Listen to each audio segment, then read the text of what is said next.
బాబు అయినోళ్ళు లోపల రావాలి.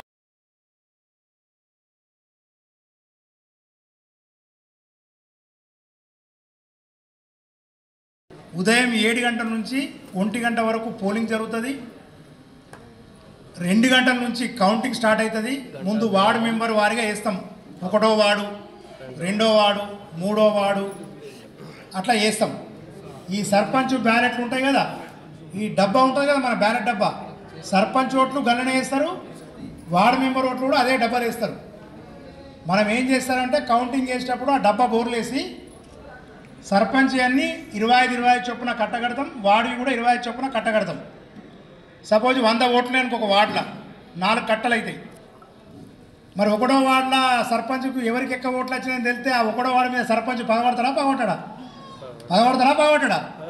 కాబట్టి అవన్నీ ఒక డ్రమ్లో ఎత్తాం. ఆ డ్రమ్లో ఎత్తాం.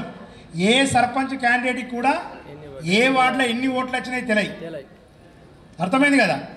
ఇవన్నీ 25 కట్టలని డ్రమ్లు వేసేస్తాం. ఈ వార్డు 1, వార్డు 2, వార్డు 3, వార్డు 4 మొత్తం అయిపోయి 8 వార్డులు ఉంటే 8 వార్డులు, 6 వార్డులు ఉంటే 6 వార్డులు, 10 వార్డులు లెక్క పెట్టి డిక్లరేషన్ చేస్తాం. డిక్లరేషన్ చేసిన తర్వాత అక్కడనే ఉండాలా. మళ్ళీ గెలిచినా అని చెప్పి బయట పోడు, అటు ఇటు పోడు కాదు. ఎందుకు ఉండాలా? ఉప సర్పంచ్ ఎన్నికకు నువ్వు ఉండి ఉప సర్పంచ్ని ఎన్నుకోవాలి అక్కడనే. మళ్ళీ నేను బయటకు పోతే సార్ అక్కడికి పోతుంటే కుదరదు. ఆనే కూర్చోవాలా. ఒక కానిస్టేబుల్ ఉంటాడు, ఒక రూమ్ ఉంటుంది, అక్కడ పోయి మీకు కుర్చీ ఎత్తారు, మంచిగా కూర్చోవాలి గెలిచిన సందర్భం. దాని తర్వాత సర్పంచ్ కౌంటింగ్ చేస్తాము. దాని తర్వాత సర్పంచ్ కూడా డిక్లేర్ చేసేస్తాము. దాని తర్వాత సర్పంచ్ మీ వార్డు మెంబర్లు గెలిచిన వాళ్ళందరూ కలిసి ఆ రిటర్నింగ్ ఆఫీసర్తోని అక్కడ మన ఉప సర్పంచ్ ఎన్నిక జరిగిన తర్వాత మీ అందరికీ ధృవపత్రాలు ఇస్తే మీరు కాగితం తీసుకోకుండా మీరు గెలిచినట్టు కాదు. కాగితం తీసుకోకుండా ఎవరైనా వార్డు మెంబర్ పారిపోతే గెలిచినట్టు కాదు. మళ్ళీ అంత అయిపోయిన తర్వాత అందరికీ ధృవీకరణ పత్రం ఇస్తే మీరు గెలిచినట్టు లెక్క. ఎన్నికల రిటర్నింగ్ ఆఫీసర్తో తీసుకుంటే అప్పుడు నీకు ఇది చేతిలో కాగితం ఉంటే నువ్వు సర్పంచ్, ఉప సర్పంచ్, వార్డు మెంబర్. ఇది నేను వట్టిగా అవుట్లైన్లో చెప్పిన. మరి ఎన్నికల సంబంధించిన శాంతి భద్రతలు కానీ ఇంకా అదర్ అంశాలకు సంబంధించినవి సిఏ గారు చెప్పిన తర్వాత ముందు నేను చెప్పాను సార్. అలా సిఏ గారు మనకి ఏంటంటే ఎన్నికలకు సంబంధించిన ఇవి ఏవేవి ఉంటాయో దానికి సంబంధించిన నియమాలు చెప్తారు. సార్ మళ్ళీ వేరే బందోబస్తు మీద వెళ్తారు కాబట్టి మళ్ళీ నేను మీ అందరికీ మిగతా డీటెయిల్స్ చెప్పిన తర్వాత మొత్తానికి ఒక హాఫ్ అన్ అవర్ నుంచి 45 మీ టైం వేస్ట్ చేయం. ఒక 45 నిమిషాలు, గంట లోపల మొత్తం క్లోజ్ చేసి మిమ్మల్ని ఇక్కడి నుంచి పోలింగ్ ముగిసే సమయానికన్నా ముందు 44 అవర్స్ అంటే అక్కడికి వస్తుంది. 1 o'clock వరకు మీరు చేయొచ్చు. 1 o'clock తర్వాత మీ మైకులు తర్వాత ఇవన్నీ కూడా ఇంటింటికి ప్రచారం ఇవన్నీ కూడా బంద్ చేయాలి. 1 గంట తర్వాత 1 గంట తర్వాత మీరు ఇంటికి కూడా తిరగడానికి లేదు. మెడల కండువ వేసుకొని అవి వేసుకొని ప్రచారమే బందీగా. అర్థమైనా? అదొకసారి మీరు గమనించుకోవాలి. రెండవది, ఇంతకుముందు సిఐ గారు చెప్పినట్టు వెహికల్, మైకు ఈ 2 కూడా తహసీల్దార్ గారు ఇస్తారు.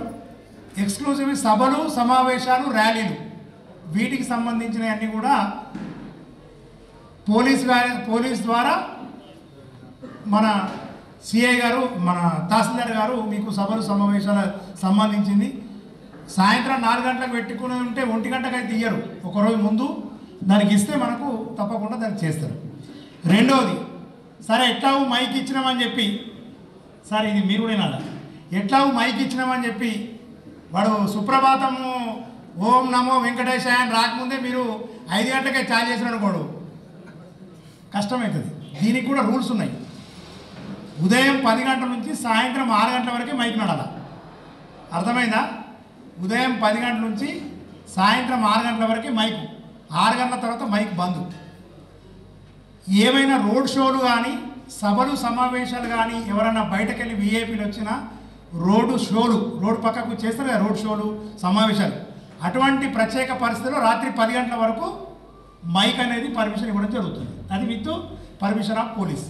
సో మీరు 5 గంటలకు పబ్లిక్ లేవకముందే మైకులు పెట్టి నాకు ఉంగరం గుర్తు కొట్టేయి, కత్తెర గుర్తు కొట్టేయి అంటే వాళ్ళు పర్సు గుర్తు కొట్టే వాళ్ళు తిరుగుతారు. మరి వాళ్ళకి కష్టమవుతుంది. తెల్లారు వేస్తే ఇట్లా పర్సు వస్తుంది, అట్లా కత్తెర వస్తుంది, ఇట్లా ఉంగరం వస్తుంది, కష్టమైపోతుంది.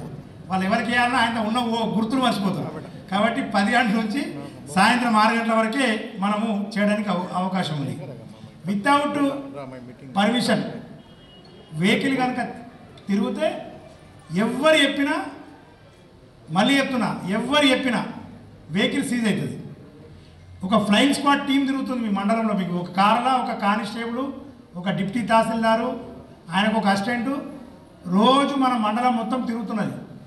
అది మీరు అనుకున్నారు పొద్దున 6 నుంచి సాయంత్రం 6 అనుకుంటున్నారు. కాదు, పొద్దున 6 గంటల నుంచి సాయంత్రం 6 గంటల వరకు ఒక ఆఫీసరు, సాయంత్రం 6 గంటల నుంచి తెల్లారి 6 గంటల దాకా ఒక ఆఫీసర్. 24 hours duty.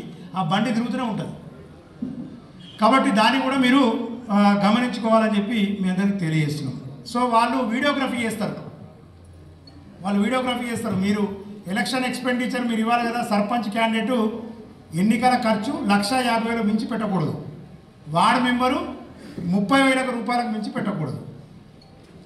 నేను చెప్పేది అఫీషియల్ గురించి మాట్లాడుతున్నాను, నాన్ అఫీషియల్ గురించి మాట్లాడతాను. అఫీషియల్గా ఎంత పెట్టాలా? 1,00,000. 30,000 వార్డు మెంబర్కి. ఇక్కడ కూసున్న సారు ఈ ఎక్స్పెండిచర్ సంబంధించిన ఏవైతే ఖర్చులు ఉన్నాయో దాని వివరాలు మీకు ఒక 5 నిమిషాలు సార్ కూడా చెప్తారు. ఆ ఖర్చు అంతా కూడా మీరు మాకు చూపించని ఖర్చు కూడా, సపోజ్ మీ ఆటో తిరిగిందనుకో, ఆటో రేటు ఉంటుంది, ఆటో డైలీకి ఇంత, మైక్కి ఇంత, ఆ లెక్క అనేది ఆయన దానిలో వచ్చేస్తుంది ఆటోమేటిక్గా. మా వీడియోగ్రాఫర్ తీస్తారు. అదేవిధంగా ఏ మేనర్లో జరిగినా మీరు గోడకేసిన పోస్టర్ కానీ, గోడకేసే మీరు కట్టే ఫ్లెక్సీ కానీ, వీటి మీద పబ్లిషర్ పేరు ఉండాలా. ఎన్ని ప్రతులు కట్టిరు, ఎన్ని ప్రతులు ప్రింట్ చేసారు, పబ్లిషర్ ప్రింటర్ నేమ్ ఉండాలా.